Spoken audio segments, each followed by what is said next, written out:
Puntland ama way burburaysaa ama waxay noqonaysaa Puntland inay badbaado sheeko cusub oo Puntland caawa ka soo korortay ayaan Puntland nooga wadaa waa arrin degdeg ah waxay noqonaysaa ogaada hadda maskaxda ku haysta waani barya meel bar igu sheergareeya maskaxda ku haysta deeqsood baa warkan ka maqasheen meel kale kamiina maqal aniga warkan bilaabay waagu markuu bari ayaa maqli doontaan madaxweynaha cusub ee Puntland oo lagu dhawaaqi doono biri wuxuu noqon doonaa Asad General Asad buu noqon doonaa madaxweynaha maamulka Puntland la doortay xilkii waa laga qaaday birina baarlamaanka subaxii ka qaadaya isla markiina waxaa loo dhaarinayaa madaxtinimada Asad oo ahaa ninkii labaad oo ku guuleysanayay Puntland ma gelayso wax la yiraahdo doorasho sidaas wuxuu ormaar ugu fariisanaya kursi oo madaxtinimo ku fariisanaya waa General Asad oo afar cod loo guuleystay ma aha in la soo doorto waa la ogyahay dadka Soomaaliyeed iyo dadka reer Puntland inay asaga u baahnayeen asaga la dooranayay laakiin nasiibku uu siiyay codka Deni سعيد دني حلك ولا يقاضي وحنا حلك كلا وريجي عيدا كوكا أمر قاتان وجنرال أسد نقول له يقان الديانة إن دولة الصومالية وأوجد ما عنده إنه كتير مقدسو إن دولة الصومالية هوسك ولتي سيدو كريبولا ويتاجر سيهين حتى ريبولا وضياش ريبولا إن ورسجلي يدل بعض الدعوة ككينين واحد إن دولكي لود داري إن دني وحكوري مصبيحي وكل كل مي إن عربت إمارات هالكاس وكل كل مي دولكي إن سول يسرق وحكوري سوماليلاند حتى وحور ربا والله حرتي maamulka muqdisho mooryaanta ka soo jeedo ayuu la xirtay oo Puntland si loo dhariiba waxana uma qabanin waxana uma tarinin dan ee Puntland leedahay ma wada leeyahay aniga waa ogeedeen waxaan ka diyaariyay maalintii qofka hal qof oo ka diyaariyay ana taban xitaa BBC kama diyaarin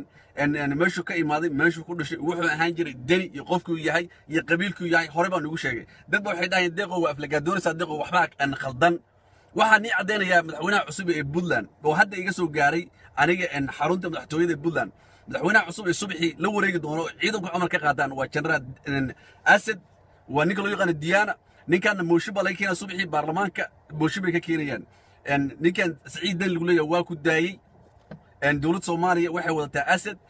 ninkan oo loo sheegay reer Puntland waxay wadataa Asad aniga waxaan wadataa Asad aan waliga ka soo jeedi jiray caawa Asad baan taageersanahay Asad waa madaxweynaha cusub ee Puntland aad baan ugu mahad celinaa reer Puntland inay fahmeen ninkan horta waxaan ni sheegayaa qabiilada Puntland degan sida uu kala awood badan baan ni sheegayaa sidoo Asad ku guuleysanayo biri cidna isweydiin baan ni sheegayaa Asad waa nin maxalli Usmaan Maxamuud asaga u taliya marjeeteen iyo Puntland ninkan kale waa nin laangaabe ee ka soo jeeda dani lagu leeyahay qardu ka soo jeeda asoo qarna ka jooga maalinta wuxuu xirtay jaakad oo bullet proof xirtay wax taageersan ma jiraan qof u baahan ma jirto ninka reer Puntland la dhaqan ma aha dani lagu leeyahay ninkan Puntland kama soo jeedin ninka xamar buu ku dhashay ninka 1991kii BBC da aan diyaariyay aan ka diyaariyay iyo documentary maalintii xilka loo doortay aan ka diyaariyay dani waxa lagu xurmeeyay oo madaxweyne loogu doortay waa nin aqoon leh waa nin lacag leh waa nin Puntland ardaydii ugu badnayd 94kii 97kii 98kii wax bari jiray oo lacagtiisa ku bixi jiray oo gacanta ku hayay waa ninkii ugu hayay reer Puntland ugu macawnaa dadka dhaqaalaha leh Djibouti iyo Puntland isku xiri jiray sidaas loo doortay ninkan galaagal bulaha dad badan buu yaqaanay waxba Puntland soo qabtay dani looma door inuu yahay nin marjeeteena oo danta Puntland furin dooro in lagu hayay ahayd sheekadii loo dirsan uu ka baxay madaxweynaha cusub ee Puntland waa Diana subaxii lagu dhawaaqi doonaa xilkana waa laga qaadi doonaa waa war cusub oo iga soo gaaray madaxtooyada Puntland kuma soo noqon doono Nairobi joogi doonaa fiqi iyo Cabdiraxmaan Cabdishakuur buu la joogi doonaa dani martaba Puntland kuma soo noqon doono madaxweynaha subaxii maqal doontaan oo loo dhaarin doono oo la wareegay ciidanka amar ka qaataan reer Puntland ciidankeeda amar ka qaataan oo ummadda reer Puntland ay u baahdeen nimanka xildhibaanada lacagta la siiyay baa waxay doorteen ninka lagu leeyahay ismaan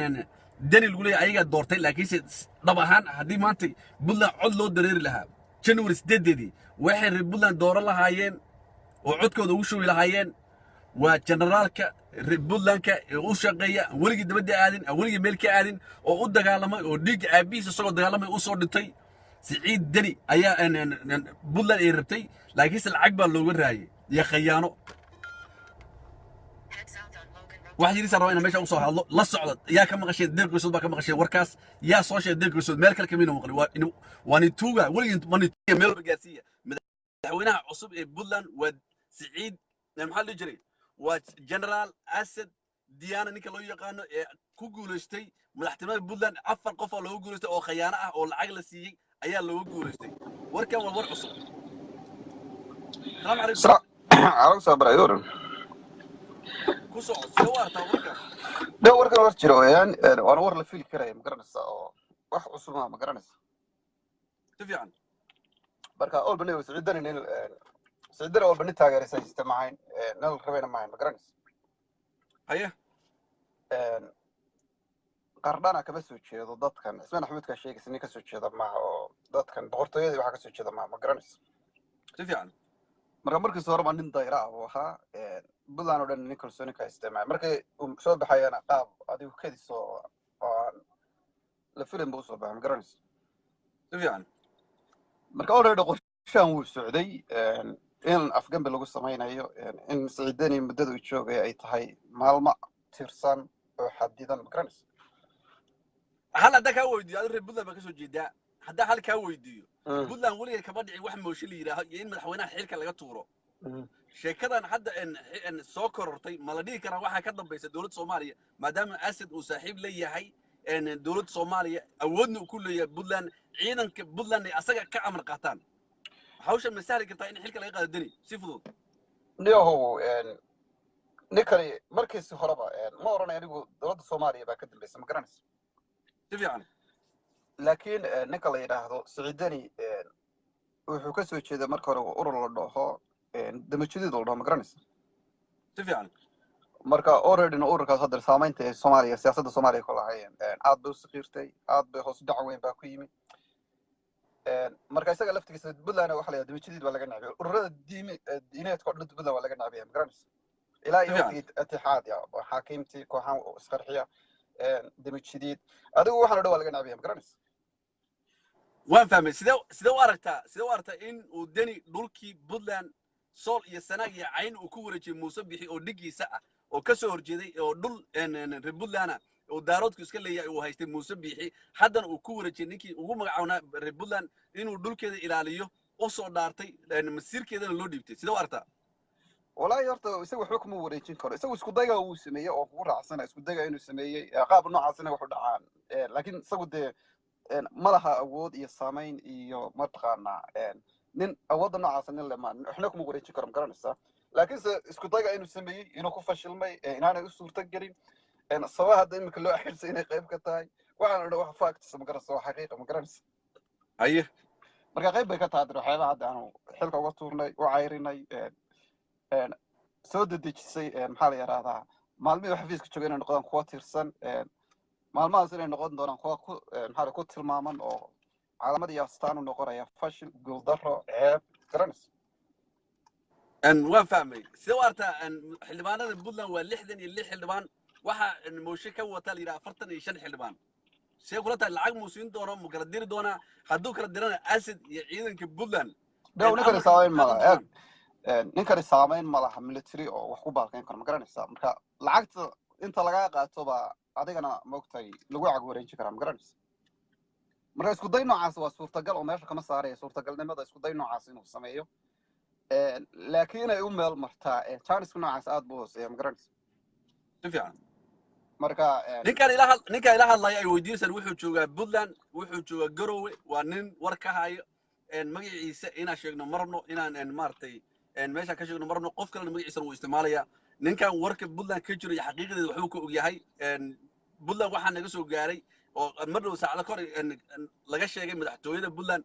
in uu ka socdo mooshin xilka loo qaaday madaxweynaha maamulka Buntland Siciid Deni la yiraahdo asagoo la xirtay nimanka damjidid loo yaqaan dawladda Soomaaliya burburinaya sidoo kale dhulkii Buntland loo dhaariyay inuu Muuse Bixi ku wareejiyay maalmaha ka mid ah inuu hal shaqo qaban kana hadlin sidii xilka loogu wareejiyay soo mas'uul waa 2 bilood oo isku day wareejinayo wasiir soo doortay kadibna wax uu shaqo uu qabanin qof uu xafiiskiisa tagay oo ku maamulo is jirin marka waxay reer Buntland go'aansadeen in xilka laga qaado lagu wareejiyo 4 sano soo socoto maxaa la dhahaa ninkii asaga darteed ku xigay ahaa Siciid maxaa la jiray generaalka dhama ee Buntland ay warabtay hadii la dooran lahaa la wada dooran lahaa general Asad ee loo yaqaano Diana marka sheekadan subax waxa maqal doontaan mooshin baa laga keeni doonaa kuma soo noqon doono Buntland madaxweynaha Buntland ee cusub ee dooratay aan waliba la dooranayn waxa waaye waa generaalka Buntland ee jeceshay ciidanka Buntland amar ka qaataan ku soco ama ninka laba isku day kaliya sameynta xafiiska yimi isku day waxa ahaa isku day argagixiso ah oo madaxii maxaa la yiraahdaa shirkadda DP World ee talyaaniga ahaa ee joogay boosaaso lagu dilay buu ahaa isku dayga kale oona wuxuu ahaa isku daygan hadda muuse suudi muuse maxaa la bixi uu heshiiska kula saxiixday oranaya in badan oo Puntland ka mid ah baan idin gacan gelinay marka ilaa hadda labada isku dayga oo dhinaca Puntland marka siyaasadeeda arrimaha gudaha marka la fiiriyo sameeyay labadaas ahayd labadaasna wuu ku fashilmay laakiin ninka sideeda ma laha taariikh fiican oo dhiirigelinaysa inuu xafiiska inuu sii joogo ma garanayso ما adiga Puntland joogo oo ku soo oo garow joogo maanta dhawad uu aadaayay madaxweynaha Puntland hadda uu magacaawna Dani la yiraahdo waxa lagu xisaabiyaa inuu ka soo jeedo magaalada Qardho la yiraahdo intii xilka loo doortay hal maalin buu safar aaday magaalada iyada wuxuuna xirtay bullet proof xirtay miyaysa ahayn ninkan inuu u dhalan Qardho oo iska soo jeedin ma arinta Qardho waxa degan reerka maxaa la boqortooyada degan boqortooyada marka kasta ninkan dayr uu ka ahaa markii hore way shaaciyeen inaanu ninkan ahayn nin boqortooyada ka soo jeeda inaanu iyaga matalayn marka blue proof waxa ka dambeeyay isagu marna iskuma wahlayeen ma garanayso waayo isagu halista ugu weyn wuxuu aaminsan yahay Puntland gudaheeda marka laga hadlayo inay Qardho uga imarayso ma garanayso waana wax caadi ah hadda guddoomiyaha baarlamaanka Puntland baa sheegay oo yiri halista ugu weyn ee Siciidani uu ku soo wajihi karto waxa weeyaan mid maxaa la yiraahdaa helbeedka uga imarayso ma garanayso marka taas waxa fact sabay ahayd maanta dhawatan qodada fagaaraha u joogay waa laga sheegay hadda waxa laga soo wacaya Puntland laftiga dadka ii soo sheegay soo wacaya warbar ba inay sheegaan ma rabo inaa ka qabto live-ka intaas ku soo gabagabeynaya inaad aad baa u mahadsan tahay wixii war oo ka soo kordhan waa ka warsan doonaa haddii noqoto hadhow ka baxsan weydo hadhow ku soo noqonayna warku soo bato dadkan waxaan ogeysiinayaa in Puntland uu ka jiro wax la yiraahdo motion ciidankana amar lagu siiyay inuu airport ka soo ninkan qayaanay reer Puntland uusan Nairobi xitaa loo ogolaan inuu ka soo dhoofo Puntland u soo baxo xilkan waxa loo dhaarinayaa subaxii lagu wareejinayaa ninkii labaad ee tartanka ku xigay Dani ee la yiraahdo General Asad ninka loo yaqaan Diyaano waxa sidoo kale gadaal ka riixaysa asaga kaliya ma ahan dawladda Soomaaliya ayuu la xirtay oo saaxiib la yahay marka Puntland waxa lagu badbaadinayaa generalka inuu badbaadiyo ninkan mooshin baa laga keenay la dhahayo oo la xirtay Mooryaantii Muqdisho ka soo jeeday oo ka dhigay inay noqoto Puntland meel Mooryaanta ku shirto oo isku imaado qarax waliba ay imaado oo xagga loo soo wareejiyo taas la ogaado taas laga hortagayaa wassalaamu calaykum wa rahmatullaahi wa barakaatuh